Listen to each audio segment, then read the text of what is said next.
Sanibona bafethu, I'm sure niyayibuza ukuthi uNkota njoba edlala nje kwiSaudi Arabia imalini ayiholayo ngesonto, imalini ayiholayo ngenyanga, imalini ayihola ngonyaka, because niyabazi abadlali abadlala le Saudi Arabia they earn big wages. They earn big wages. Many European stars adlala ibhola lase-Europe. They switch from Europe baye le eSaudi Arabia bayodlala khona ibhola lakhona. Ibhola lakhona ke bafethu liyadlondlobala kancane kancane. Many young stars asuka le Europe angajwayelekile, amanye adlala kuma club amancane asuke ayojoyina lapha ama club ase-Saudi Arabia bathole imali zangempela. Ama-team amaningi ke ase-Saudi Arabia asebheka abadlali bala eAfrica, balandela ubadlali bala eAfrica bawubadlalisa le eSaudi Arabia. They pick best of the best players ukuthi bayodlala le. UNkota i-youngster Orlando Pirates ebidlala ngempela last season Orlando Pirates, he played very good kwi-first season yakhe yokuqala Orlando Pirates. Score ama-goal kwi-league, score ama-goal kwi-Cup games, score futhi ama-goal kwi-Champions League at the biggest stage. So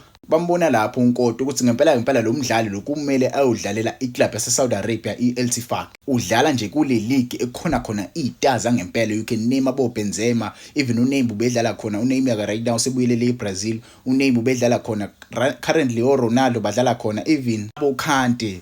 Like there are many players, abo Mane, abo Mahrez, there are many players you can name abadlala le and bahola imali zangempela. I'm sure uyayibuza ukuthi kahle uvani uyaphi nalenkulumo, uhola malini uNkota? Uma subheke la currently abadlali abahola kakhulu kule league leya yase Saudi Arabia bafethu RSL, currently uRonaldo ngesonto uhola imali engango 4 million euros.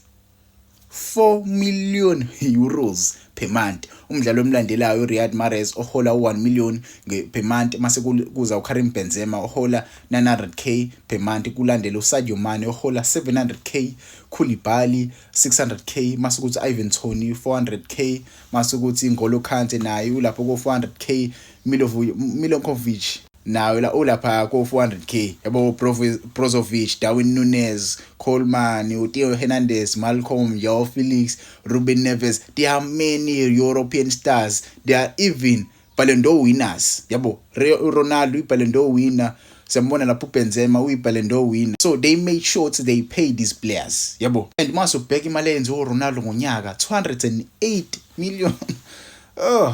So ngihambile ngawo bheka ukuthi kahle uwenza malini lo mjida. Uma ubheka uRonaldo ngesonto uhola 95 million rands. 95.3 million rands ngesonto uRonaldo mase uyiconverta into rands. Ngihambile ngayobheka kwiclub yaNkota. Njengoba ngiyobheka nje kwiclub yaNkota ngifica nakhona kukhona abadlali engibaziyo. Yabo uNendam namkhumbula lo mjida wayedlalela iclub le Liverpool. Wedlala iLiverpool siyambona bafethu noMusa Dembele uhola 65k, kodwa ke uLandlam uhola malini, uhola 282k ngesonto. 282k. Mase siza kuMhankota. Umhankota imali ayiholayo bafethu, I'm sure muyibuka ngama euro ayikho that much. Yabo 19.2k euros ngesonto imali ayiholayo. Mase uthi ubheka la imali ayiholayo ngonyaka uhola 1 million euros ngonyaka.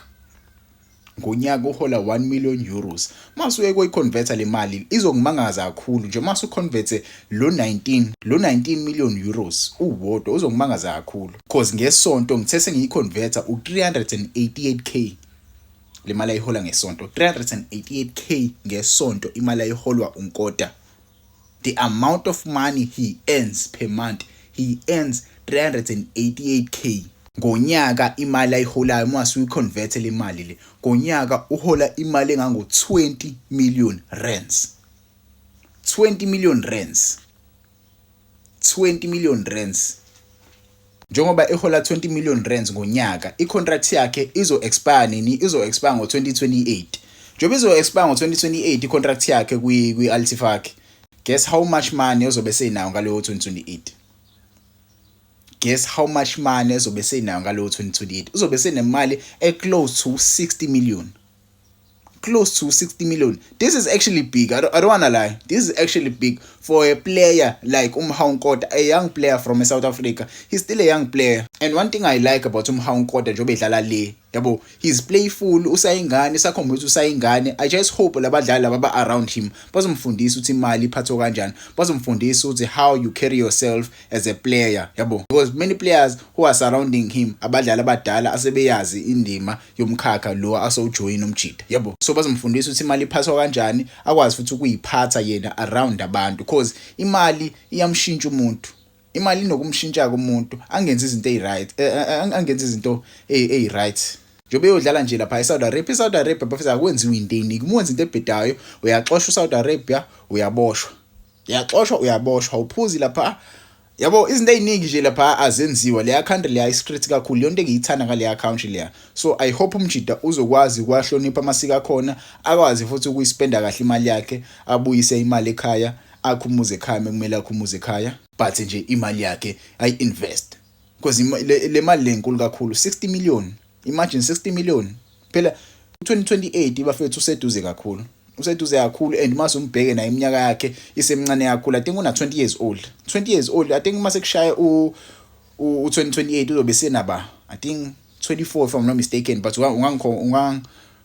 correct ama comments, yabo. But ke ungangitshela ama comments, how do you feel about imali le yankota? Do you think umjida kumele aqhubeke adlale khona noma kumele aqhubeke ayodlala